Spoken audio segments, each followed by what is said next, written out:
He didn't just stalk his ex-wife. He hunted her life for 10 long years. And when he finally pulled the trigger, he believed the story was over. But what this so-called pastor didn't realize was simple. One victim survived. And that survivor was about to destroy everything he built his lies on. Because this wasn't a crime of passion. This was a crime of obsession. Wednesday was actually Kelsey's birthday.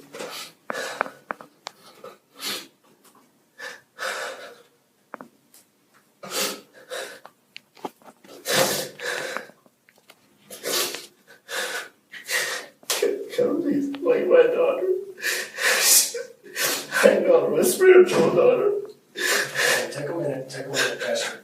Take a minute. Take a second, okay? I understand this is very emotional. And you know what? I am happy and I am glad that I am seeing these emotions from you. Okay? When she was about 6 months old. Who is we? Amanda and I when we were married. Okay. And her mom is Amber, and she was and so we were in Iowa and we got her, and I still remember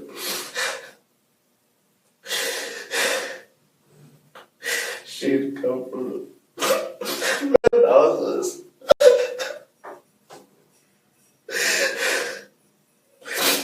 Amber used to take her to men's houses in Michigan.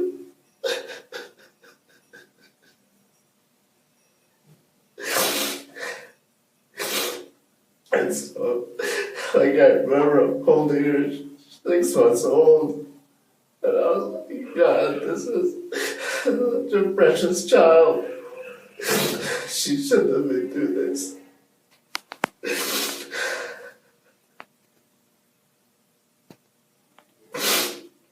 And we had her, and I feel like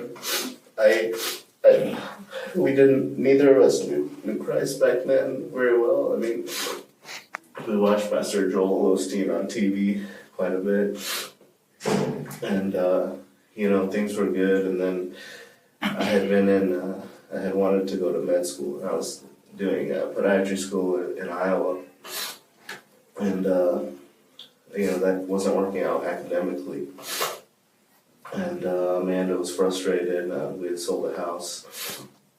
She came down to Houston, and I still stayed up in Iowa because I wanted to switch to like the MBA program at Iowa State. And I felt like it would be good for her to do something similar as well, and undergrad business, fashion. And that way we'd have loan money and things like that to raise Kelsey. We were trying to find jobs, but it was not a good time in the economy. June 28, 2017 was supposed to be a celebration. Amanda Harris had just spent the day making her adopted daughter's birthday perfect. Gifts, smiles, memories. But when she returned home to League City, Texas, she didn't find balloons. She found chaos. In her driveway stood the shadow that had followed her for nearly a decade. Her ex-husband, Cy Goy. For years, Amanda had begged police for help. Report after report. Call after call. But stalking doesn't always look dangerous. Until the day it finally becomes murder. That night, Amanda and her husband Wayne tried to do what they were told. Hold him there, force accountability. But Cy didn't come to talk. He came prepared to finish what obsession started. And within moments, Wayne was shot. Amanda was shot. And Cy ran, believing he had erased the past forever. It was always like living in fear because we always were thinking Kelsey's gonna get taken away. And then I started having like migraines and vomiting for 6 months straight after that. And I felt like Amanda was not cooperating. I told her before I came down from Iowa that we have to protect our student loans. This is the only way that we can protect Kelsey. When you say protect student loan, you mean pay them? No, what is protect? Keep them and keep going to school because we were both enrolled in programs U of H, Clear Lake.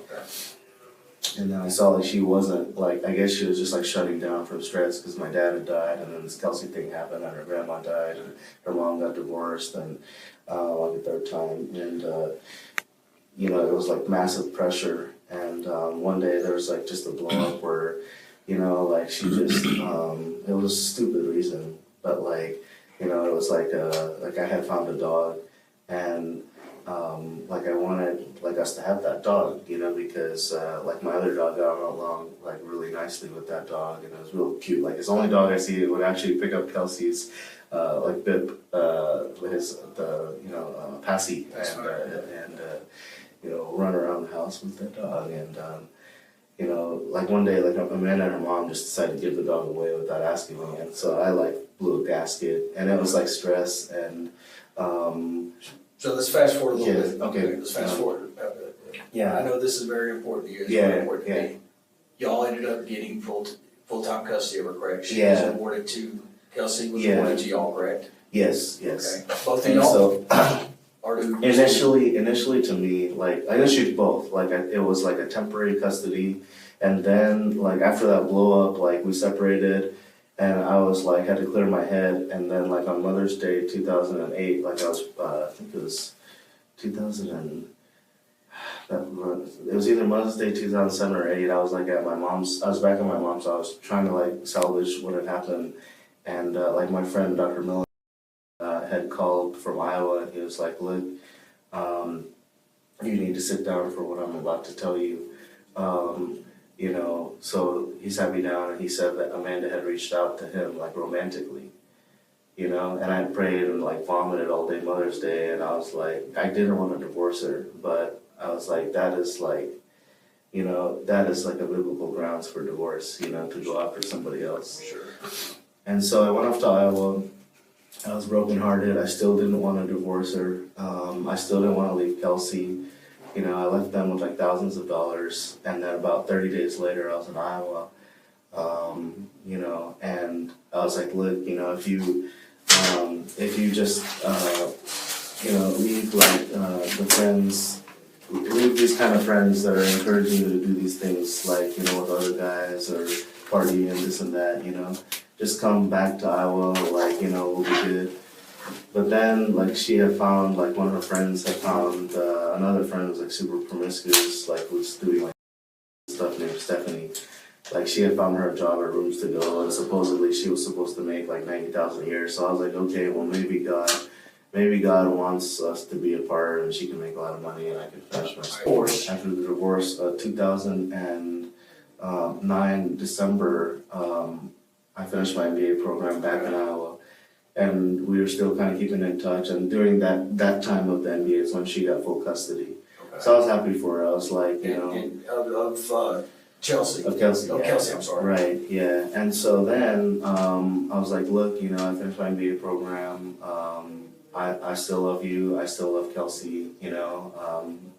You know, I had found like a John Osteen devotional, and Amanda had stuffed like a picture of Kelsey, and then when I had opened it in Iowa, like it fell out, and I was like crying, and I was like, let's work it out. I promise, like we have to go to church and all this stuff. So I came down December 2009. We moved in together, and then for 3 months, like we were living together and going to church, and then like she just felt like, you know, I just want to date other people. She said, you know. So y'all divorced. So we're divorced already. We're divorced. We're going to come back together. Like, you know. Did you want the divorce? No. You didn't want the divorce? No. Did you fight the divorce? I filed it because of that phone call that my friend gave me that she had reached out to him, Okay. Dr. Miller. You filed for divorce. After, yeah. Okay. And then I also wanted to get back together after that, you know. Okay. All right. So let's fast forward a little bit, okay? Did she move to Tomball?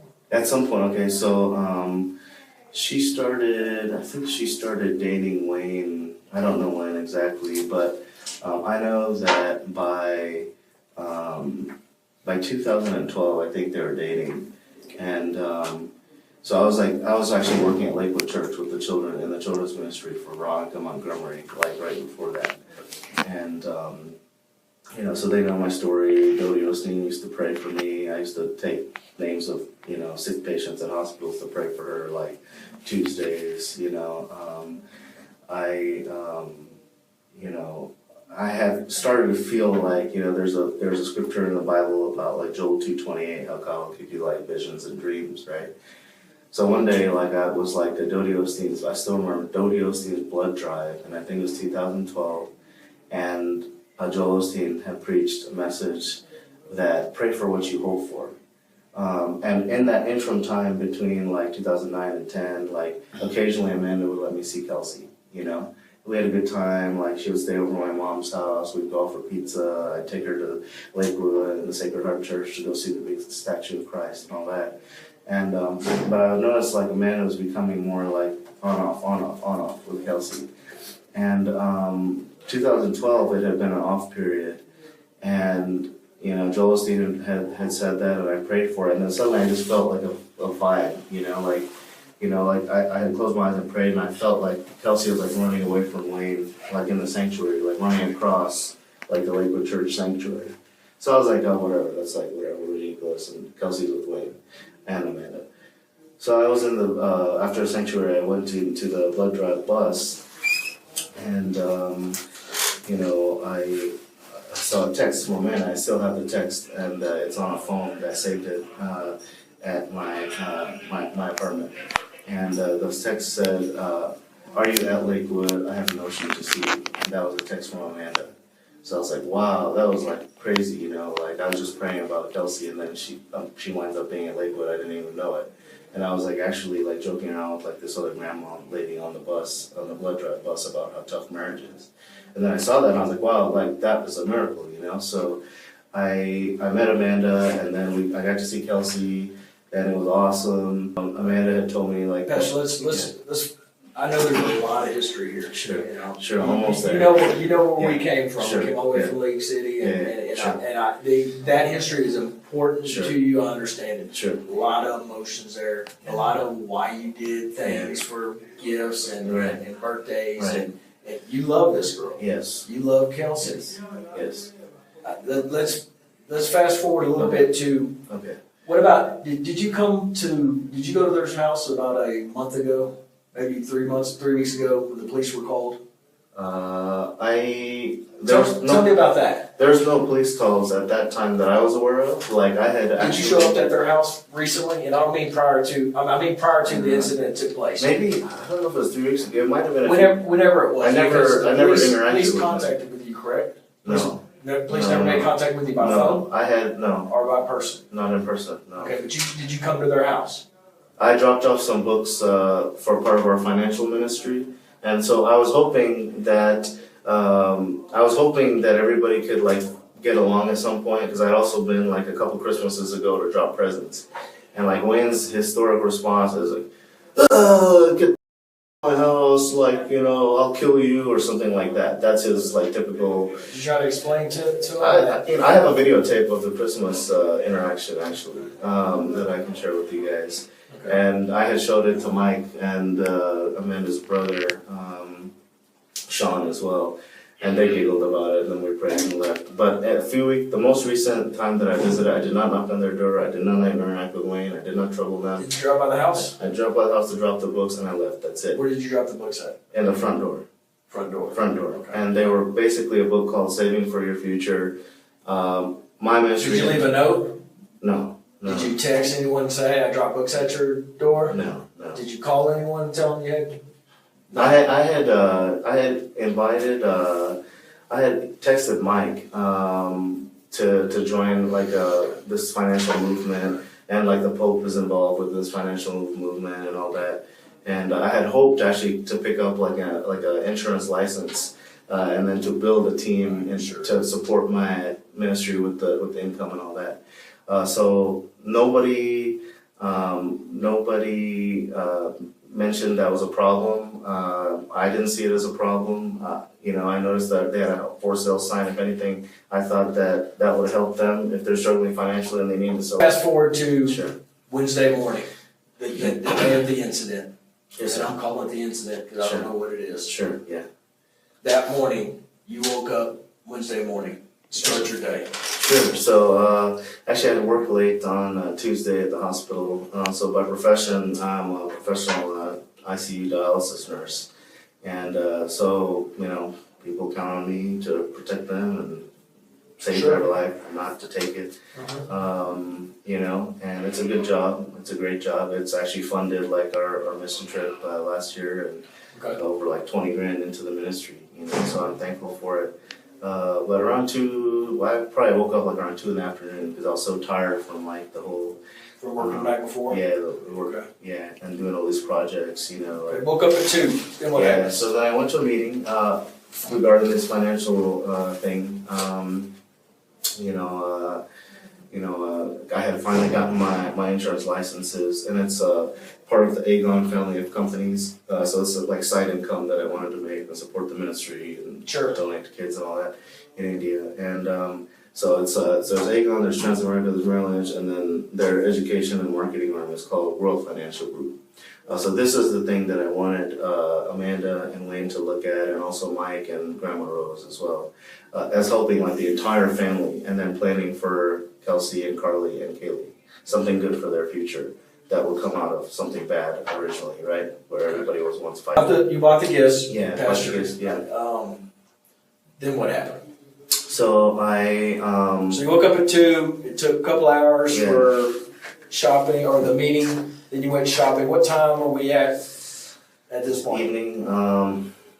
That I don't remember.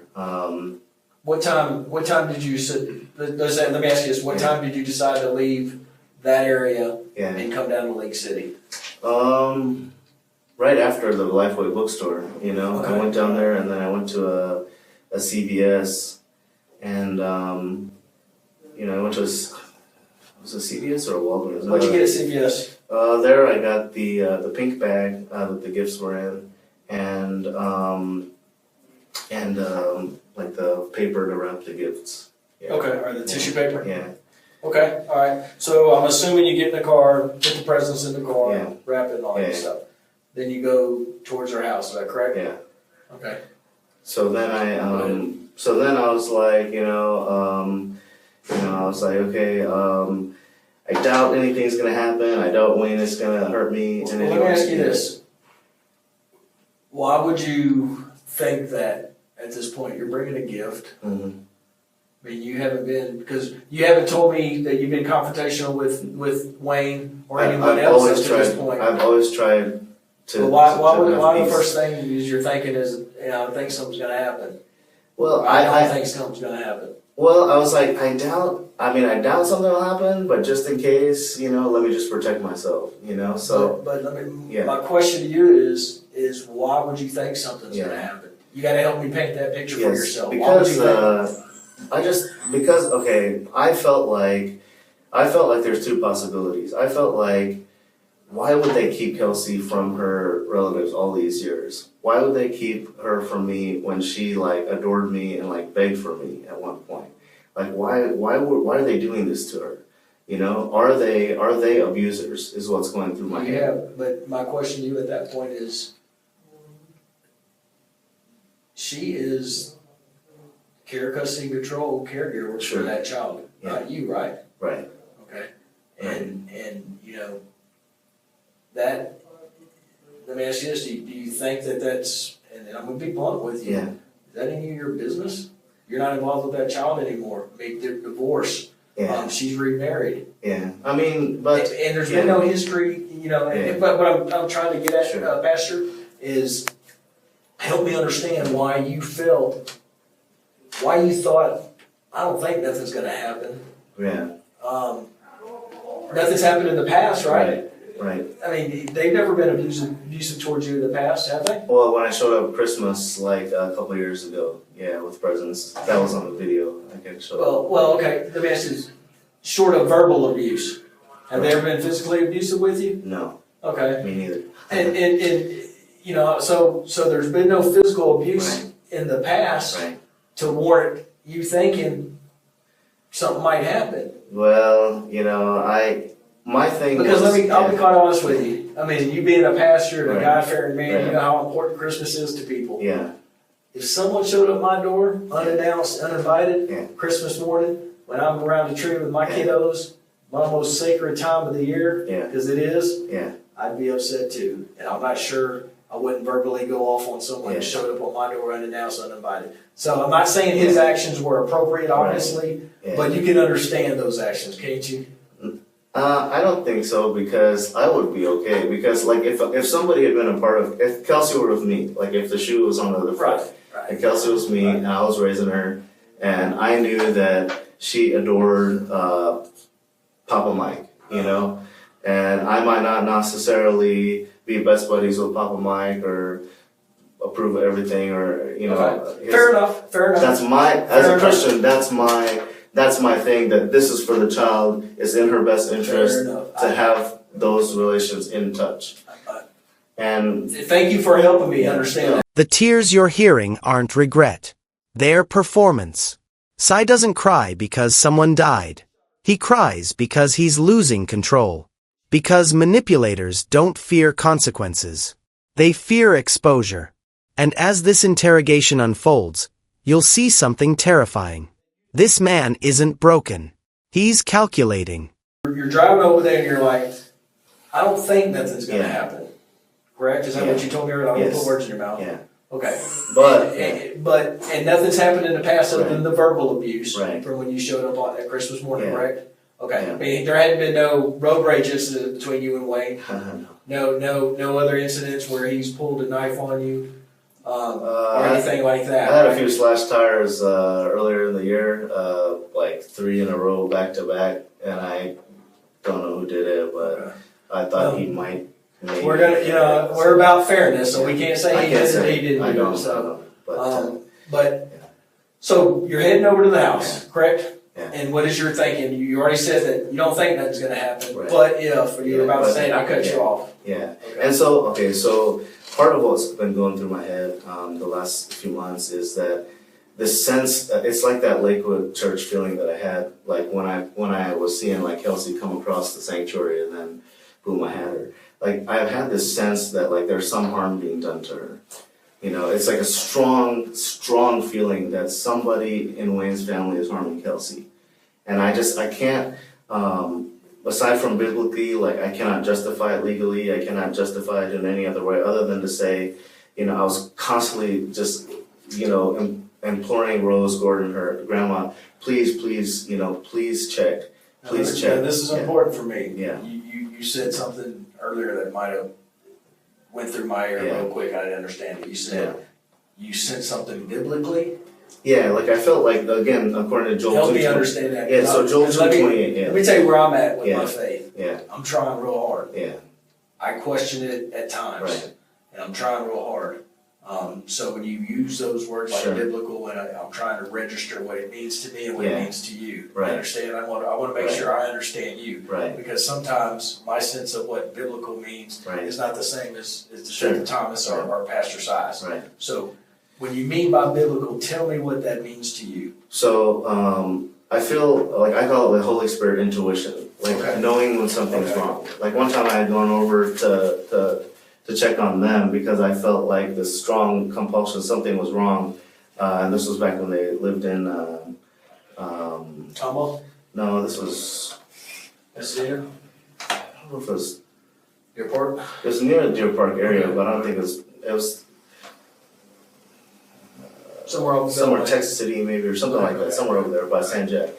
And I went to go check, and Amanda wasn't home, but Mike was home. And I was like, man, I just been having this feeling like something's wrong, like, are you okay?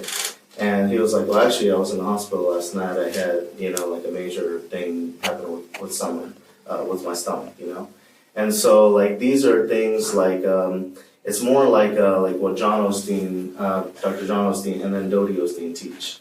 You know, it's you know, kind of in line with Joel 2:28, where God will give you dreams and visions. But you always, you'll also have like, like feelings, like Joel Osteen called it the spirit man, like something is telling you. Intuition is what a scientist would say. Gotcha. Okay, I understand that. Something is not right here, is what I'm When you said biblical, I wanted to make sure Yeah, God wasn't talking to you, telling you this. No, I don't hear voices, I don't hear, Okay. none of that, Okay.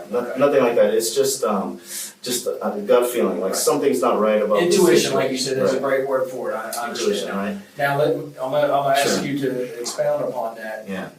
Because intuition is, gut feeling is Yeah. important to Yeah. people. Yeah. Did you have any physical evidence? Did you No. have any evidence whatsoever Just, to prove your gut feeling? no, Go on. and there is some CPS history also, so that would be the background of physical Okay. evidence. Okay. Sure, Because Kelsey was, she was struck, according to her words, by a fellow named Mark that Amanda used to date. And so, when I found out about that, I told my school counselor, and she's a PhD in psychology, and she called CPS. We already have a CPS history. We're well Okay. aware of that. Okay, We're well okay. aware of that. So, and I've actually like forwarded that to probably 20 judges and Gotcha, 78 gotcha, Michigan legislators. Cause Driving Yeah. to her house Wednesday night. Do you Yeah. remember exactly what time? I don't. It was getting kind of dark. I don't remember the exact time. Alright, so you drive there, you go, just pick up in your words. Yeah. So then I was like, okay, let me see if if they have finally allowed Carly and Kelsey to talk again, because that is that's something I kind of send. Carly and Kelsey, who's Carly? Carly is the middle sister, Okay. who's with Rose Gordon, who's Okay, but doesn't live with them. right. No, Okay. and so So let me ask you this, that's what your main objective is to go see if, I mean, your main, yeah. I mean, my main objective is simply to go and drop the presents and leave. That's it. I think either the day of or the day before, I had texted Grandpa Mike and Grandma Rose, something like, what can be done on Kelsey's birthday to both protect her and give her dignity. And by that I mean restore fractured relationships, make sure the kids are talking. I was a Port Point special advocate working with CPS kids before. Sibling rights is like huge. I'm gonna redirect you. Sure. Because you tend to sway off of Sure. going to this house, I'm which just is, I'm just giving you background, yeah. man, Yeah. I told you when we Yeah. first started, I felt like Yeah. you're a good person. I feel like you're a good person. Okay. So I do want to understand what's important to you, but we gotta get to where we need to go. Sure. Okay, so that was my thought process. Understandable. Okay, so I arrived at the house, and so I've gotten a text, and it said something like from Rose that yeah, Carly and Kelsey did finally get to talk, but Sean Charles didn't get to talk to Kelsey. Okay. So the biological father. So that was, I was very happy that the So where did you get that text at? I think I was already, I may have been already there, or I pulled it up like when I got there. Okay, so Basically. when you say got there, you pull onto the street. That's my recollection. I don't remember exactly what time I took the test, honestly. You pulled onto the street, correct? Yeah. Mhm. So you park, Yeah. so go from there. Okay, so I was like, I feel like, I have my clergy badge on, like I feel like I'm gonna go minister to these people, I'm gonna say hello to Wayne, I'm gonna bring peace. I'm gonna bring peace because they must be in a peaceful mood if they let Carly and Kelsey talk. That's my thought, is that surely they're not gonna see any harm. I'm just bringing Christian CDs and a biblical devotion, that's it, okay? And so I knock on the door, and I had picked up some boxes that somebody else left, so I was like, okay, I was gonna knock on the door and just give them to Wayne or Amanda or whoever answered and be like, hey, happy birthday. This is for me and my ministry, and I would love to talk to you guys about, the financial ministry books that I left too. That was my agenda, right? So I rang the doorbell. Okay, let me reverse you real quick. How long, when you parked, how long did you stay in the car? Was it, you pull up, stop, get It out, wasn't too long, yeah. or did you go park and stop? It wasn't too long. I mean, I don't know how long. was there, but, you know, I saw some neighbors like sitting there on the porch, Okay, you know, okay. I just kind of nodded to them. Gotcha. You know, I had my, You had what? I had the pink, you know, I had the pink bag in my hand, and, you know, so when I rang the doorbell, I mean, immediately Wayne answered, and he's like, get on the floor, you know, and like he had a gun pointed at me. So like my heart was like pounding, you know, I felt like I was on a heart attack because I didn't expect that. You know, I didn't go for that. I didn't want to do any harm. I had presents in my hand. He's like, put the boxes down, get on your knees, you know, and then suddenly like, I was like, oh my God, like I'm dropping presents for Kelsey's birthday, like put the gun away. And then Amanda suddenly drove up and with two kids in the car, and Kelsey was one of them, I believe, and then the other kid, I don't know, but Amanda like rushed out the door with a gun cocked at me. She's like, get on your knees, get on your knees. I'm like, what are you guys doing, you know? Like, what the heck are you guys doing? Like, I'm here to drop presents, that's it. I wasn't showing a weapon, I wasn't doing anything, I wasn't threatening them, I have zero intention of doing any harm. Zero. So then, like, you know, Wayne's like, oh, I'm tired of you harassing our family. I'm like, how am I harassing your family, dude? Like, I'm not doing anything to you, I'm bringing you presents. I wanted to see Kelsey, that's all. You had told me, Wayne, that you would let me see her. I have tape recording of that also, you know, from years ago. He's like, no, I didn't say that. I said, I do have that recording, Wayne. You know, like, just relax, you know. Get on your knees, you know. So he's like screaming, and I'm pleading with him. I'm like, just put the gun away, relax. I'm begging him, you know. Like, put the gun. Called, I guess she called you guys at that point, and she said something like, oh, you know, I'm following up, you know, there's some guy that's been stalking me for like 10 years, and that's her, you know, prototype story, damsel in distress thing, where she thinks like I'm like obsessed with her or something like that. I have no interest in Amanda. I'm not romantically interested in her, physically interested, or any kind of interest like that. Gotcha. I I have one thing that drives my ministry. I created the ministry for Kelsey and her sister, so they have a legacy of serving Christ, and they know they can have a career in Christian music. You know, I wanted to share that with them and the whole family, and Rose and Brad and Sean Charles and whatever. So you're at the doorway. She pulls up. She's got her gun on you. Yeah. He's got his gun on you. Yeah, She's on two the phone weapons. She's on the phone pointed. with 911. Yeah. You know she's on the phone with 911, right? I figured either that or a police station. Yeah. And then Police station is 911. Yeah. So I wasn't sure if they did an emergency call or not. Okay. They had Okay, I understand. And then Wayne did mention that I talked to a detective, and you know, he said that if you ever come here, we'll make a citizen's arrest on you. And I'm like, okay, like, so put the gun down, you know. So then I was like begging him, like, just let me stand up. And then he like hit me and like put me on the ground, you know. Okay, so you complied with their orders when Yes. they say get on the ground. Yes, Okay, yes. were you on your stomach or were you on your knees? And knees. Okay. Yeah, and my hands were in the air. Okay. And then I told Amanda, I was like, what are you doing? Like, you know. Now, are you in the front door area? Yeah, it this was time? like it was like in that front door entranceway. Right. And so Wayne had come on. He was in the entranceway, and then Amanda had drove up here, and she was like right in front of the entranceway. And I'm thinking, like, I'm looking at Wayne, and I'm like, man, this is like, you know, this looks like a demonic child molester kind of guy. You know, like, why is he not? Why is he so angry that he's like pointing gun and not willing to de-escalate? You know, I'm trying to de-escalate both of them, and then some kid was in the car with Kelsey, and she's like screaming and crying, oh my God, she has a gun. And I'm like, Amanda, calm down, put the gun away, get in the car, drive the kids to where they're not watching all this. You know, this is not right. You know, so I was begging them, and then I got really scared because neither of them were putting the gun down.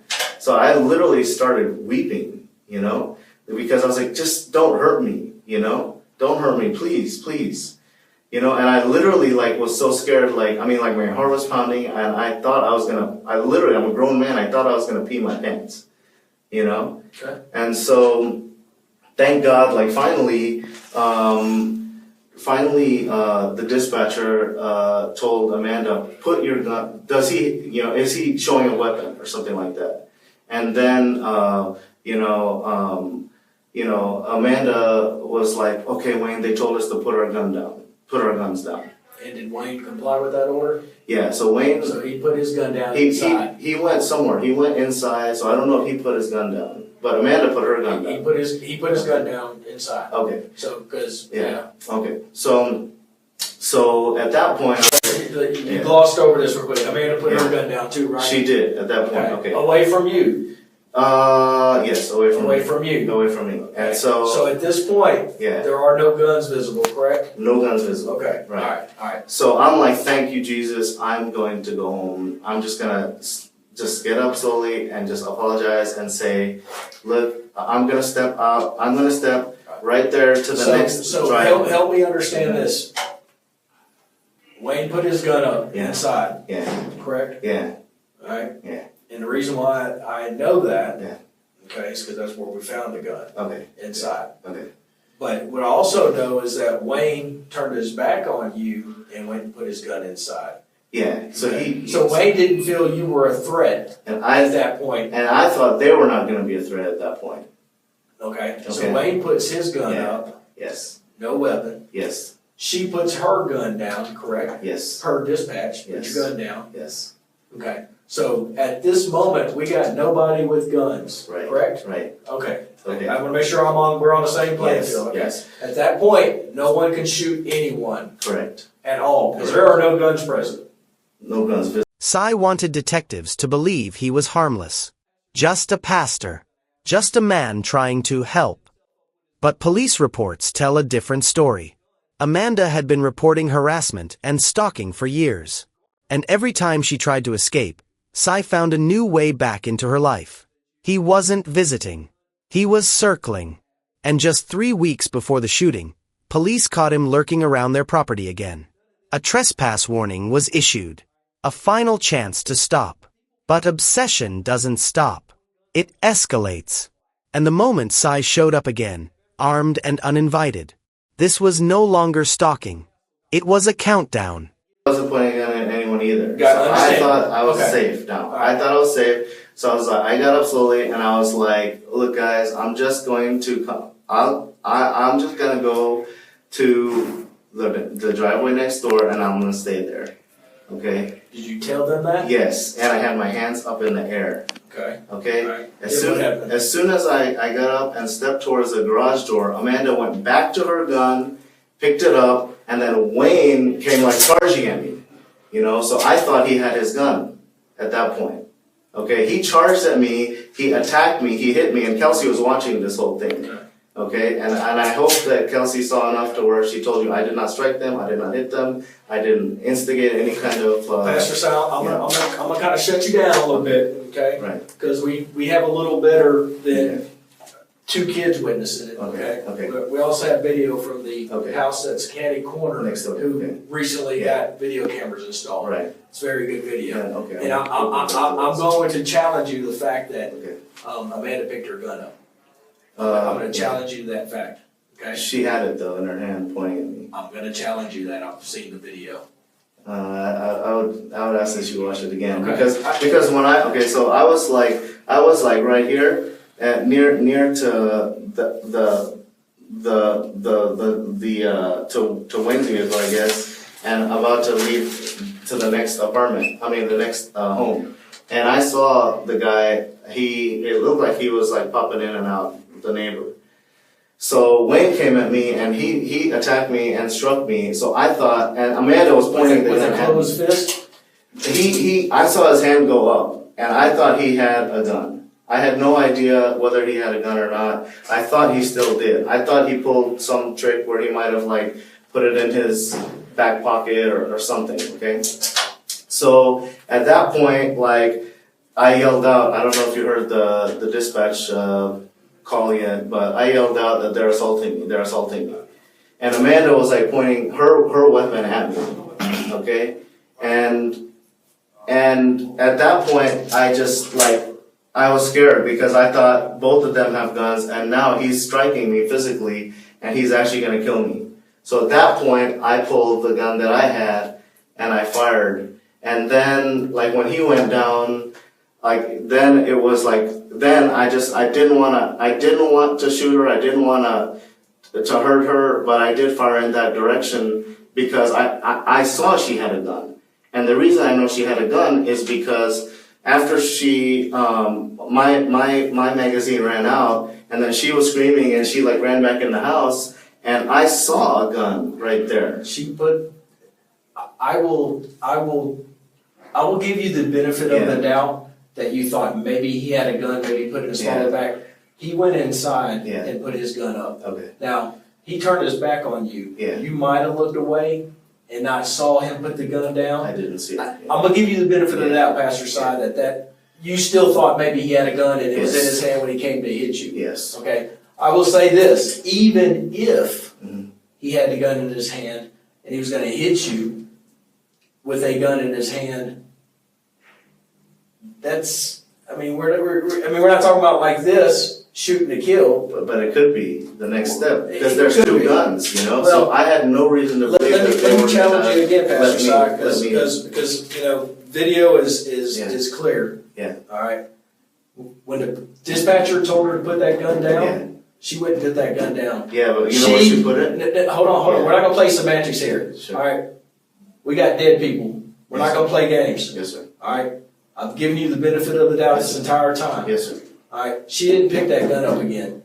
I've watched the video, and about 12 other detectives have watched that video. I was watching it. She had to because she put the gun down near the front door, and then she picked it back up when I got up to get over, and then she was pointing at me when Wayne jumped on me. And then after all that, she must have dropped the gun. I thought in my mind that when I fired at her, she may have ricocheted or just dropped it and ran.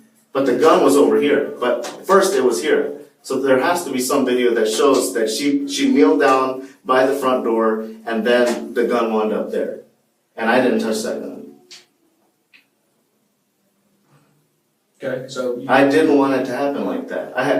That's the last thing I wanted is for kids to see that, for someone to get shot, for my ministry and my job to be destroyed by this. Okay. Well, I can wholeheartedly understand that. So when you get up, you use the term attacked you, okay? And if you felt that way, that's the term you should have used. Yeah. All right? He came like this, you said, to swing. You felt he had a gun in his hand. Yes, sir. Okay. Can I tell you, he did not have a gun in his hand. Okay? Okay. The gun that he originally had was placed inside where we found it, right inside the doorway. Okay. He did not have a gun in his hand. All right. So you shot him. How many times?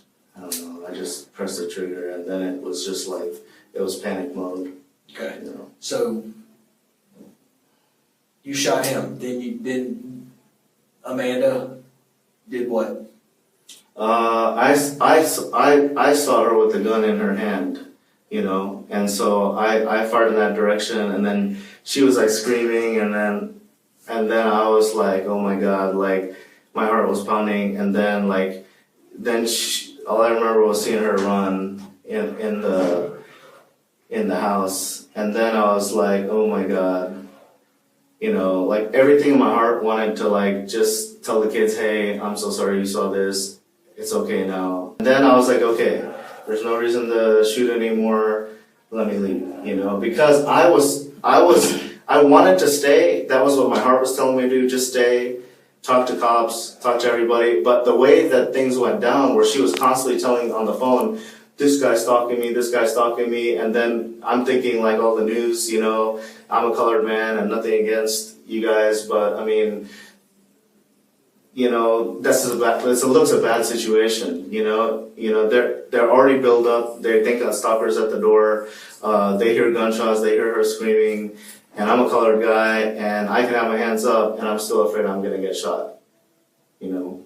So what I did was I didn't even get to say bye to Kelsey. I just drove, and then my mind was like racing just a million miles an hour. Hold on a second. Yeah. We got a lot to reverse in. Okay. When you left after the shooting, yeah, you're leaving out a lot of stuff. Leaving out a lot of stuff. And what you're leaving out is you left, stopped, turned back around, and went back. What did you do when you went back? I don't remember. Would you like me to tell you? Yes. No, I want you to remember. I don't remember what's happening. I want you to remember. You've been pretty specific about the stuff that benefited you. You've been pretty clear on everything that benefits Pastor Si. Give me something that you did that you know damn well you shouldn't have done after he was shot, laying on that ground. What'd you do when you went back?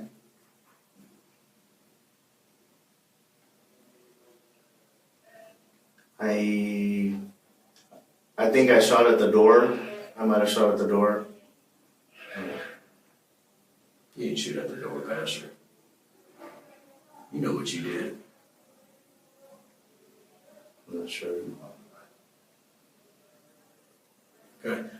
I told you I ain't gonna yell at you, I ain't gonna scream you. I'm not gonna do that because that ain't my style. Sure. Alright, but I don't like being lied to. Alright, I don't like being told, for about an hour now, everything that is good in your life, why you do everything good, and for the pastor, and for the ministry, and for everything. That's all admirable. Alright? Yes, sir. It's all very, very, very honorary. Okay? But now it's time to start talking about some of the things Pastor Si did that night that Pastor Si knows is not godly. I'm lying to You didn't go shoot at that door. All right? Don't sit here and lie to me because I hadn't sat here and lied to you either. I don't remember. I don't.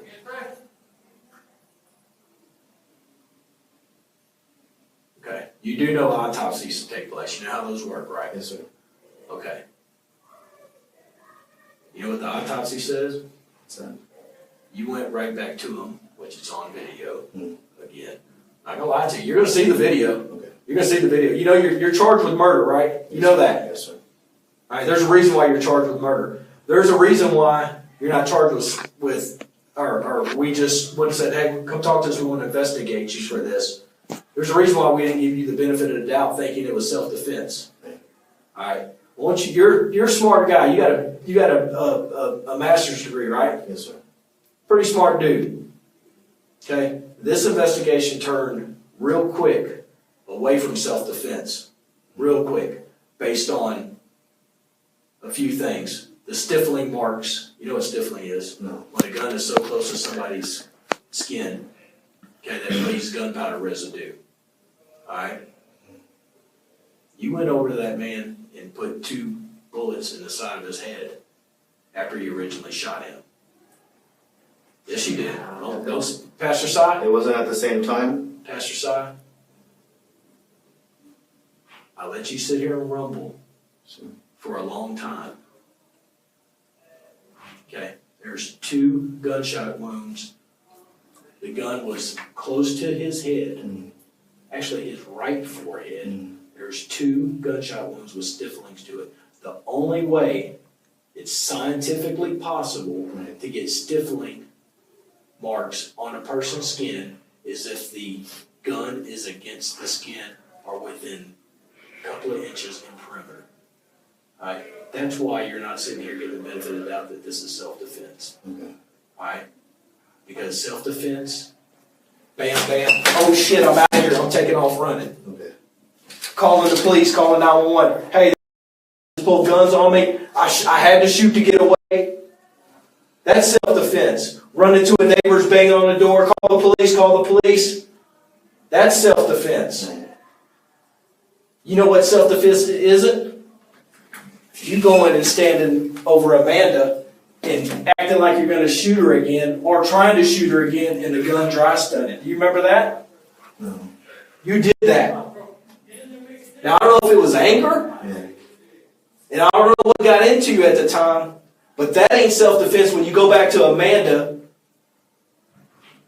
and try to kill her and step over her like a piece of meat like you did that's on video and do this, and your gun is out of bullets. You know why your gun's out of bullets? Because you shot 10 times at Wayne. That's why this ain't self-defense. Cy will tell you this was self-defense. But the camera tells the truth. After shooting Amanda, he didn't just run away. He stopped, turned around, and sprinted back toward her body, as she lay bleeding on the pavement. Then he stood over her, aimed the gun at her face, and pulled the trigger. But the gun was empty. That clicking sound was the only reason Amanda survived. Not mercy, not regret, not God, just luck. And in that moment, Cy didn't look like a pastor. He looked like what he really was. A man who couldn't accept that his victim was still alive.